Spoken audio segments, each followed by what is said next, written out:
Hi friend, welcome to civil edutainment. चलिए friend, देखता हूँ 0 डिग्री टू 180 डिग्री का अंदर बार यानी रेनफोर्समेंट बेंड करने के लिए कितना डिडक्शन होता है। मैक्सिमम कंस्ट्रक्शन साइट पे 45 डिग्री के लिए 1D, 90 डिग्री के लिए 2D, 135 डिग्री के लिए 3D डिडक्शन किया जाता है। क्या ये राइट और रॉन्ग, ये जानने की कोशिश करूँगा इस वीडियो में। उसका साथ एक्चुअल में कितना डिडक्शन होता है, उसकी प्रोसेस क्या है, वो भी देखूंगा इस वीडियो में आईएस कोड का मदद से।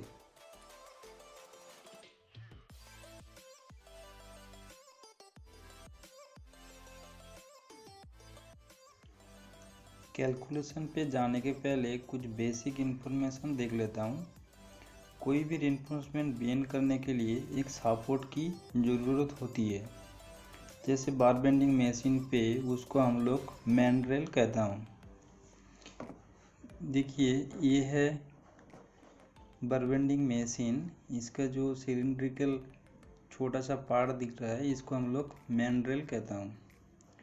ये मैंड्रेल का जो आउटर रेडियस है और बेंड बार का जो इनर रेडियस है, दोनों सेम ही है। अब एक क्वेश्चन आता है, ये मैंड्रेल का रेडियस कितना होना चाहिए। एक्चुअल में इसका रेडियस इतना ही होना चाहिए जैसे कि कोई बार बेंड करने के बाद उसमें क्रैक डेवलप ना हो। तो इसका रेडियस जानने के लिए हम लोग चलता हूँ IS 2502 1963 पे। IS कोड पे कितना डिडक्शन किया बेंड के लिए वो भी देखूंगा, कुछ बेंड बार का शेप का साथ। वो A plus E minus half R minus D।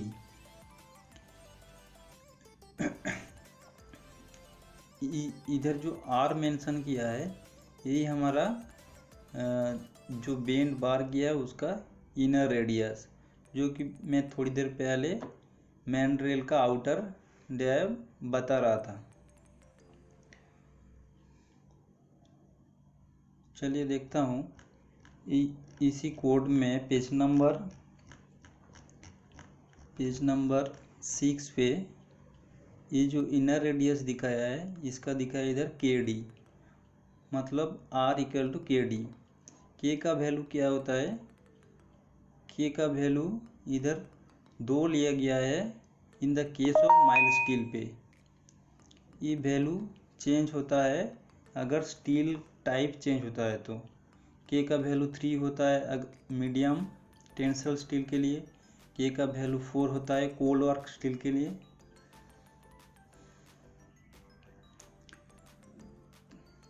तो अभी देखता हूँ, इधर हम लोग माइल्ड स्टील के लिए 2 ले लेता हूँ। लेने के बाद वो 90 डिग्री एंगल में कितना डिडक्शन हो रहा है वो देखता हूँ।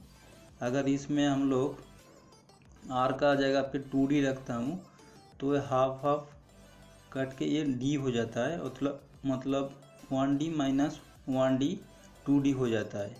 ये तो बराबर है, जो 2D माइनस किया जाता है यहाँ तक ठीक है। लेकिन अगर उसमें माइल्ड स्टील का जगह पे मीडियम टेंसल स्टील यूज़ करता है तो ये 2D का जो डिडक्शन होता है वो एप्लीकेबल नहीं होगा। और एक बात है, अगर बार का डाया 25 mm तक 2D डिडक्शन होता है, लेकिन बार डाया 25 mm डाया से ऊपर वाला कोई बार यूज होता है तो वहाँ पे 2D एप्लीकेबल नहीं होगा। तो हम लोग क्या देखा, K का वैल्यू ग्रेजुअली इंक्रीज होता है जैसे जैसे बार डाया इंक्रीज होता है। हम लोग IS कोड में देखा तो K का वैल्यू 3, 4, 6 हो रहा है जैसे बार अबव 25 mm डाया का है। तो ये तो गया 90 डिग्री बेंड का बाद एक्चुअल में क्या हो रहा है वो थोड़ी देर बाद आता हूँ। अब देख लेता हूँ 45 डिग्री एंगल के लिए कितना डिडक्शन किया है IS कोड में, वो एक बार देख लेता हूँ। इसके लिए चलता हूँ हम लोग पेज नंबर 11 पे। ये पेज नंबर 11, यहाँ पे एक 45 डिग्री एंगल का बेंड में एक बार का शेप दिया है जिसका वन साइड है ए, दूसरा साइड है ई। इसमें क्या लिखा है, if angle with horizontal is 45 degree और लेस। यहाँ पे वो लेंथ क्या दिया है ए प्लस ई, यहाँ पे कोई रिडक्शन नहीं किया है। लेकिन हम लोग क्या जानता हूँ 45 डिग्री के लिए 1D माइनस किया जाता है, यहाँ पे वो एप्लीकेबल नहीं हो रहा है। तो एक्चुअल में क्या हो रहा है वो अभी देखता हूँ। एक्चुअल में क्या था, जो पहले हम लोग का जो बार था वो स्ट्रेट लाइन में था, जब उसको बेंड कर दिया कुछ पार्ट उसका कार्व शेप में हो गया। ये जो स्ट्रेट लेंथ और कार्व लेंथ का अंदर जो डिफरेंस है वही उतना ही हम लोग का एक्चुअल में डिडक्शन हो रहा है।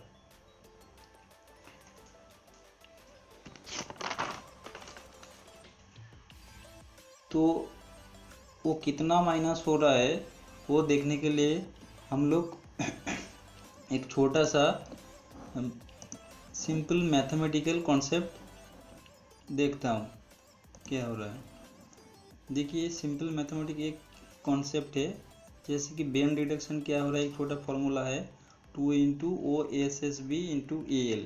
वो OSSB क्या है ये देखिए फिगर में, देखिए OSSB जो स्ट्रेट पोर्शन है, इधर एक पोर्शन है इधर एक पोर्शन है, ये दो स्ट्रेट पोर्शन था, बेंड होने के बाद ये कार्व शेप में हो गया ये वाला लाइन, ये है AL ये है ये कार्व शेप में हो गया।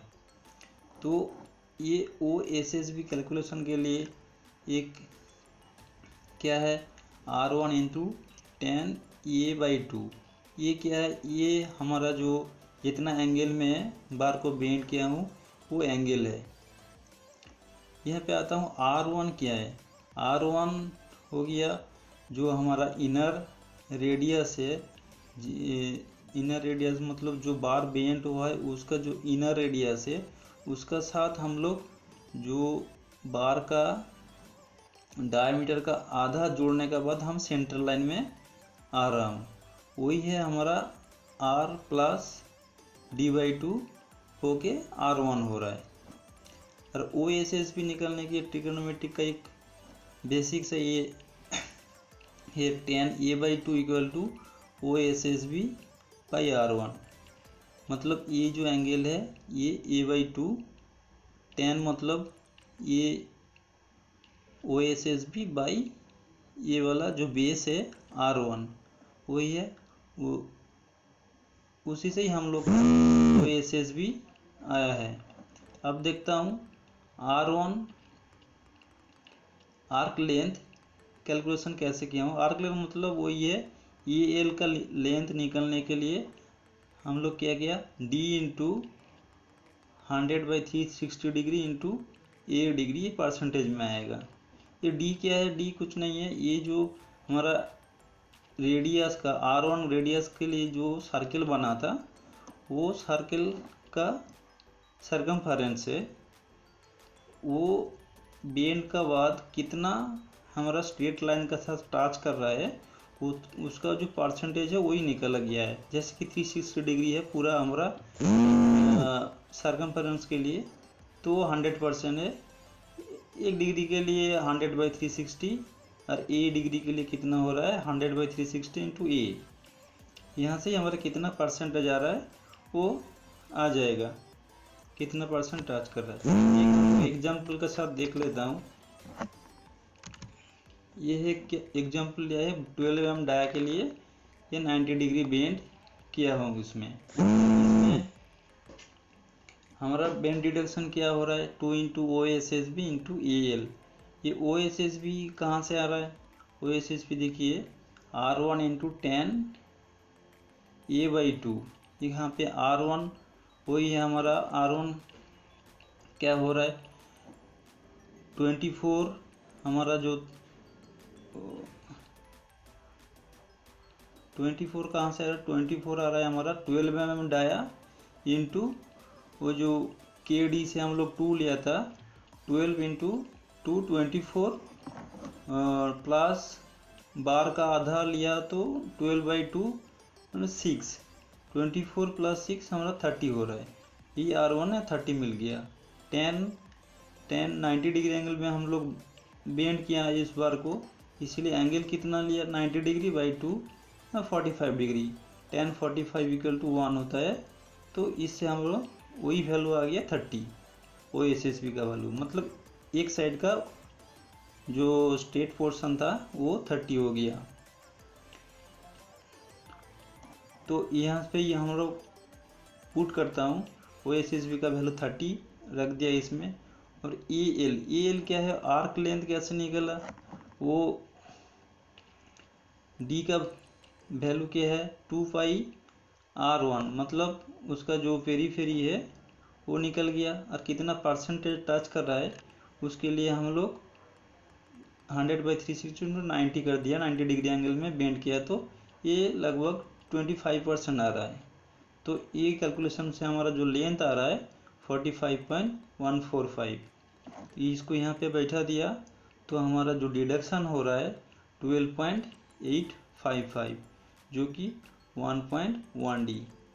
तो हमारा एक्चुअल में जो डिडक्शन हो रहा है वो 2D नहीं है, 1.1D हो रहा है।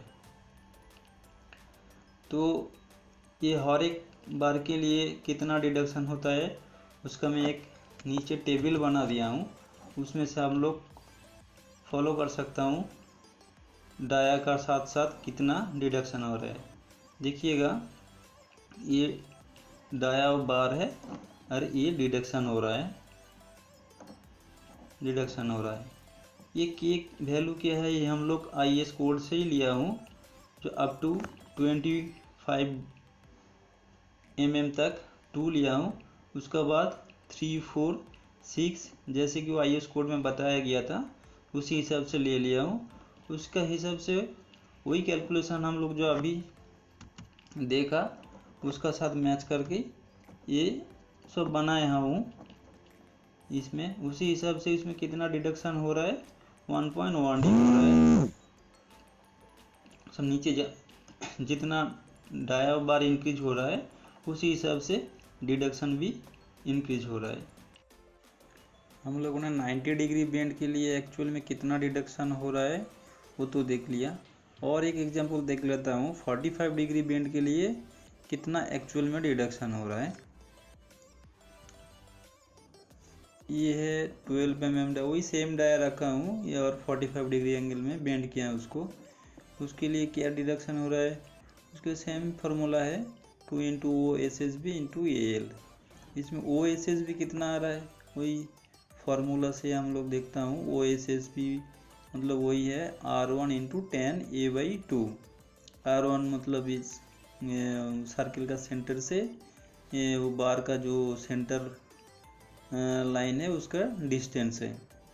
उसी से सेम R1 वही 24 कैसे आ रहा है, वो 12 mm डाया के लिए 12 × 2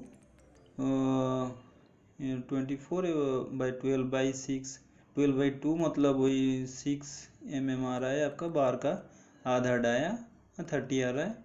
और 10 45 डिग्री एंगल में हम ये बार को बेंड किया बाई 2, तो 10 12 22.5 डिग्री, तो इसका हिसाब से 12.43 आ रहा है OSSB, मतलब ये स्ट्रेट पोर्शन है एक साइड का OSSB, दूसरा साइड का भी वही सेम होगा OSSB।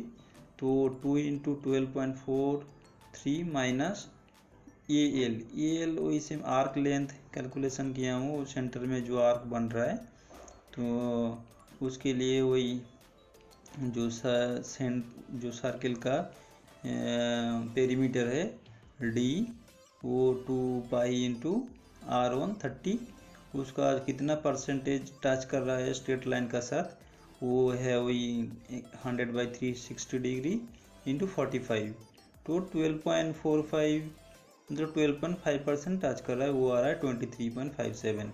वो EL में बैठा दिया तो वो लगभग 1.28 आ रहा है, जो कि बहुत ही मिनिमम है, 0.11 D का आसपास आ रहा है। इसलिए एक चीज़ देखिएगा, जो उसमें आईएस कोड में दिखाया था 45 डिग्री और लेस के लिए माइनस नहीं किया है, ये मिनिमम डिडक्शन हो रहा है। इसलिए इसका भी मैं एक टेबल पूरा बना दिया हूँ। तो 45 डिग्री के लिए कितना कितना डिडक्शन हो रहा है, उसके लिए वही सेम ही है, ये डाया बार है और वो के वैल्यू है जो कि आईएस कोड से लिया हूँ, और डिटेल कैलकुलेशन नहीं है। इसको करके इतना करके डिडक्शन हिसाब है विथ रेस्पेक्ट टू डायमीटर के हिसाब से कितना डिडक्शन हो रहा है, ये पूरा लिस्ट है। तो एक्चुअल में इतना ही डिडक्शन हो रहा है। So thank you friend. अगर आप लोगों का ये वीडियो कुछ इन्फॉर्मेटिव लगा तो प्लीज़ लाइक एंड सब्सक्राइब कीजिएगा, कि जिसके लिए हमको आगे वीडियो बनाने का मोटिवेशन मिलेगा। Thank you friend.